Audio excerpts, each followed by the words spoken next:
ஆசிரியர்களுக்கு வணக்கம். தென்னிந்திய புரட்சிகள். யூசுப் கான். யூசுப் கானின் இயற்பெயர் மருதநாயகம் பிள்ளை. அவர் ராமநாதபுரம் மாவட்டத்தைச் சேர்ந்தவர். புதுச்சேரியில் இருந்தபோது இஸ்லாம் சமயத்தை தழுவினார். 1852 கிளைவ் தலைமையிலான கம்பெனி படையில் சேர்ந்த யூசுப் கான் 1852–54 நடைபெற்ற திருச்சிராப்பள்ளி முற்றுகையில் பங்கேற்றார். ஆற்காடு நவாப்புக்கு சொந்தமானதாக இருந்தாலும் கம்பெனி நிர்வாகத்தின் கட்டுப்பாட்டில் இருந்த மதுரை, திருநெல்வேலி ஆகிய மாவட்டங்களுக்கு 1856 முதல் 1861 வரை ஆளுநராக பொறுப்பு வகித்தார். யூசுப் கான் ஐதர் அலியை தோற்கடித்து சோழவந்தானை கைப்பற்றினார். மாலியின் மதராஸ் முற்றுகை 1858–59 போது யூசுப் கானின் பங்களிப்பு சிறப்பானதாக இருந்தது. அவர் நிர்வாக பொறுப்பில் இருந்தபோது மதுரையில் நெசவு தொழிலை ஊக்குவித்தார். மதுரை கோயில்களில் வழிபாடு நடத்துவதற்கு குறிப்பிட்ட தொகையை வழங்கினார். மத குருக்கள் வசமிருந்த கோயில் நிலங்களை மீட்டெடுத்தார். ஆங்கிலேயர் அவரை ஆற்காடு நவாப்புக்கு பணி செய்ய ஆணையிட்டதால் அவர் கிளர்ச்சியில் இறங்கினார். வேலு நாச்சியார்.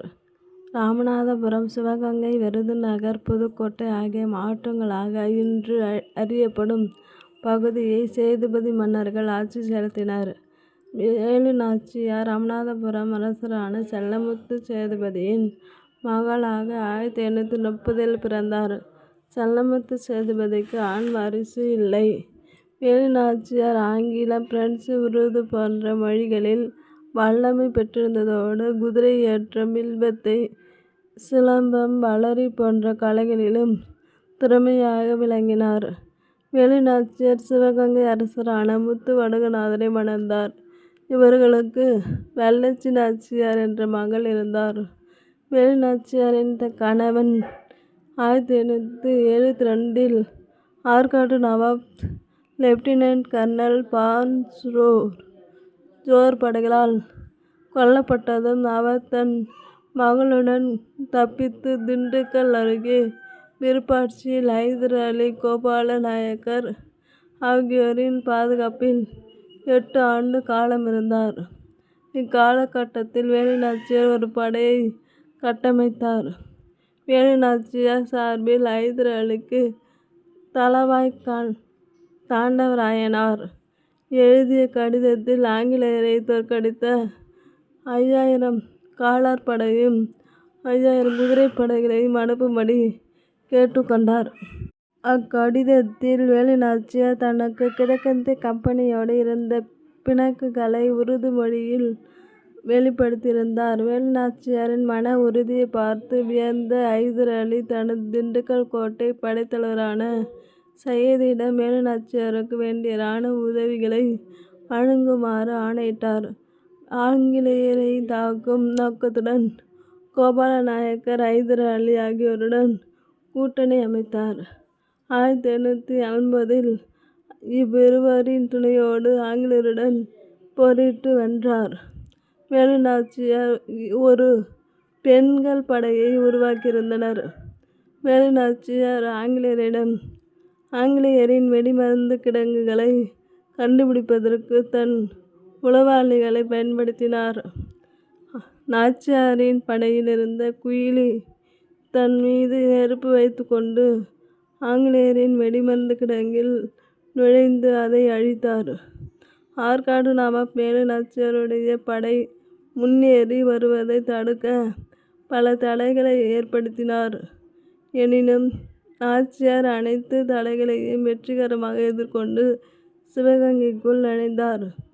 ஆற்காடு நவாப் தோற்கடிக்கப்பட்டு சிறை வைக்கப்பட்டார். சிவகங்கையை மீண்டும் கைப்பற்றிய நாச்சியார் மருது சகோதரர்களின் துணையுடன் ராணியாக முடிசூட்டினார். சின்ன மருது நாச்சியாரின் ஆலோசகராகவும் பெரிய மருது படை தளபதியாகவும் நியமிக்கப்பட்டார். 1883 ஆங்கிலேயர் சிவகங்கைக்கு மீண்டும் படையெடுத்து வந்தனர். இம்முறை மருதுபாண்டியர் சில ராஜதந்திர நடவடிக்கைகளால் சிவகங்கையின் பாதுகாப்பை உறுதி செய்தனர். பிற்காலத்தில் ஆங்கிலேயரின் சமரச உடன்பாட்டின்படி லைங்கன் பெரிய உடை தேவர் சிவகங்கை அரசர் ஆனார்.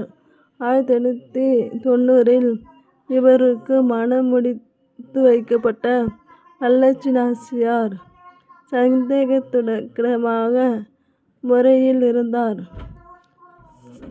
வேலுநாச்சியார் நோயுற்று 1896 இறந்தார். பகோடா அல்லது வராகன்.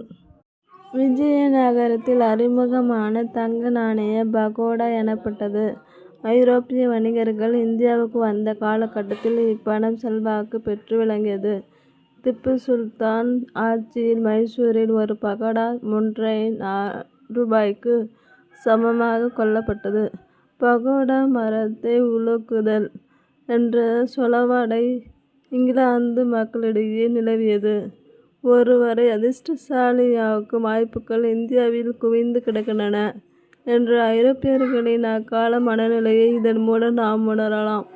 தமிழில் இதனை வராகன் என்பர். தேங்க்யூ. Subscribe TNPSC Notes.